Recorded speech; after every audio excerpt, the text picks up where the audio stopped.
මුඛපිලිකාව කියන්නේ ශ්‍රී ලංකාවේ පිරිමින් අතර බහුලම පිළිකා වර්ගයක් කියලා ඔබ දැන සිටියද. එය අපගේ ජීවිතවලට එල්ල කරන තර්ජනයේ සුළුපටු එකක් නම් නෙවෙයි. අද අපි මේ මාරාන්තික රෝගය ගැන කතා කරමු. මුඛපිලිකාවක් ඇති වූ විට එහි ප්‍රතිවිපාක ශාරීරික මානසික වශයෙන් ඉතා බරපතල විදිහට අපිට බලපානවා. ශ්‍රී ලංකාවේ දිනකට ආසන්න වශයෙන් 3 දෙනෙක් පමණ මුඛපිලිකාව නිසා මරණයට පත් වෙනවා කියලා සංඛ්‍යා ලේඛන වලින් පෙන්වලා දීලා තියෙනවා. ශාරීරික වශයෙන් පිළිකාව ඉවත් කිරීම සඳහා විශාල සැත්කම් කිරීමට සිදු වෙනවා. එමගින් මුහුණේ සහ හකු ප්‍රදේශයේ ස්ථීර විකෘතිතා ඇති වෙන්න පුළුවන්. ඔයාලට මේ වගේ පින්තූර බලන්න පුළුවන් Google එකට ගිහින් oral cancer surgery කියලා ටයිප් කරලා image වලට ගිහින් බලන්න. කතා කිරීම, ගිලීම සහ ආහාර ගැනීම වැනි අත්‍යවශ්‍ය කටයුතු පවා දුෂ්කර වෙනවා. පිළිකාවේ බෙල්ලේ වසා ගැටිති වලට හෝ ශරීරයේ වෙනත් ප්‍රදේශවලට පැතිර යායක අතර ඒ ජීවිතයේ ඍජු තර්ජනයක් එල්ල කරනවා. මානසික වශයෙන් මුහුණේ ඇතිවන විකෘතිතා නිසා සමාජයෙන් කොන්වීම සහ මානසික පීඩාව වැනි තත්ත්වයන් ඇති වෙන අවස්ථාව ඉතාමත්ම ඉහළයි. එමෙන්ම ප්‍රතිකාර සඳහා යන අධික වියදම නිසා පවුලට ඇතිවන ආර්ථික බරද දරා ගන්න අපහසු වෙන්න පුළුවන්. මුඛපිලිකාවට ප්‍රධාන හේතු වන්නේ අපගේ දෛනික පුරුදු. පළමුව දුම්කොළ භාවිතය ගැන කතා කරමු. එය සිගරට්, බීඩි හෝ කන දුම්කොළ වශයෙන් ඕනෑම ආකාරයකට භාවිතා කිරීමෙන් මුඛයේ සෛලවලට හානි වී පිළිකාවක් ඇතිවීමේ ආදාරම කිහිප ගුණයෙන් වැඩි කරන්න පුළුවන්. දෙවනුව ශ්‍රී ලංකාවට ආවේනික බුලත් ඉට සැපීමේ පුරුද්ද. දුම්කොළ සහිතව හෝ රහිතව බුලත් ඉට සැපීම විශේෂයෙන්ම හුණු සහ පුවක් මිශ්‍ර වී ඇති විට මුඛයේ ස්ථීර තුවාල ඇති කරමින් පිළිකාවට මඟ පාදනවා. දෙවනුව මත්පැන් අධික ලෙස භාවිතය සහ දුම්පානය සමග මත්පැන් පානය කිරීමේදී පිළිකා අවදානම ඉතා තදින් ඉහළ යනවා.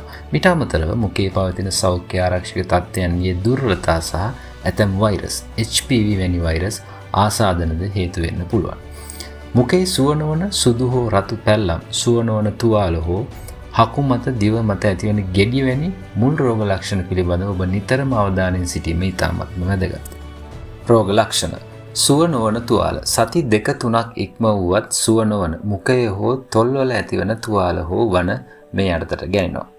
වර්ණය වෙනස් වීම මුඛයේ ඇතුළත හෝ දිව මත ඇතිවන සුදු හෝ රතු පැල්ලම් මේවා පිළිකා ඇතිවීමට පෙර අවදානම් තත්ත්වයන් වෙන්න පුළුවන්.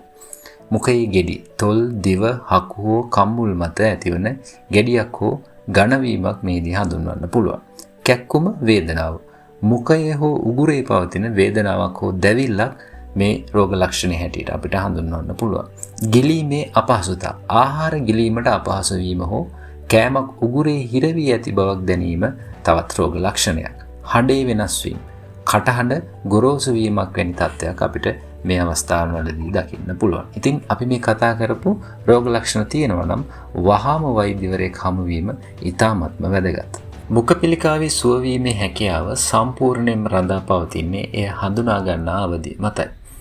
මුල් අවධියේදී එනම් පිළිකාව වසා ගැටිති වලට පැතිරී නොමැති විට ශල්්‍ය කර්ම මගින් හෝ වෙනත් ප්‍රතිකාර මගින් සම්පූර්ණයෙන්ම සුව කිරීමට ඉතා ඉහළ අවස්ථාවක් තිබෙනවා.